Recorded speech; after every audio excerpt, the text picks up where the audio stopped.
തന്റെ ഫാത്തിമയുടെ ഖബറിന്റെ ചാരത്ത് പോയിരുന്നിട്ട് അലിയാര് തങ്ങൾ അസ്സലാമു അലൈകി യാ ഫാത്തിമ, ഫാത്തിമ ബീവിയോട് സലാം വിളിച്ചു.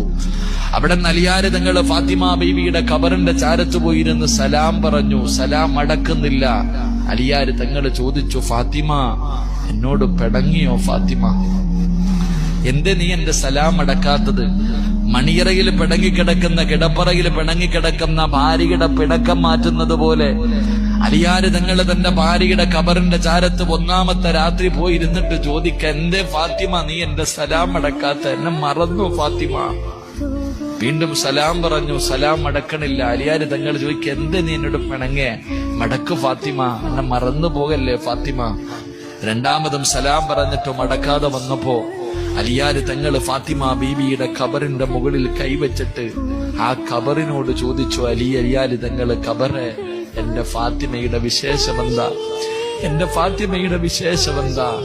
എന്റെ ഫാത്തിമ ആരെന്നറിയോ? എന്റെ ഫാത്തിമ ആരെന്നറിയോ?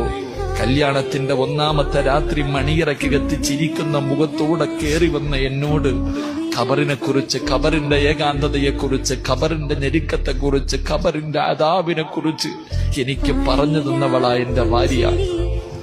എന്റെ മണിയറയിലിരുത്തിയിട്ട് ഈ മണ്ണറ മണിയറയാക്കാൻ മുസല്ല വിരിച്ചിട്ട് നിസ്കരിപ്പിച്ചവളാ ഫാത്തിമ. ആ ഫാത്തിമയാണ് നിന്റെ വയറിന്റെ അകത്ത് കിടക്കുന്നത്, ഈ ഖബറിന്റെ അകത്ത് കിടക്കുന്നത്. എന്റെ ഫാത്തിമയുടെ വിശേഷമെന്ത് എന്ന് ഖബറിന്റെ ചാരത്തിരുന്ന് കരഞ്ഞുകൊണ്ട് ചോദിച്ചു എന്ന് ചരിത്രം പറയുമ്പോ, എന്റെ പ്രിയപ്പെട്ട സഹോദരങ്ങളെ, ജീവിതമെന്ന് പറയുന്ന ഇതിനാ മക്കളെ. അതുകൊണ്ട് എന്റെ പ്രിയപ്പെട്ട ഉപ്പമാരോട് ഉമ്മമാരോട് പറയുകയാ, റസൂലുള്ളാഹി സ്വല്ലല്ലാഹു അലൈഹി വസല്ലമ തങ്ങൾ പറഞ്ഞു, ഇതുപോലെ വേണം നിങ്ങളുടെ മക്കളെ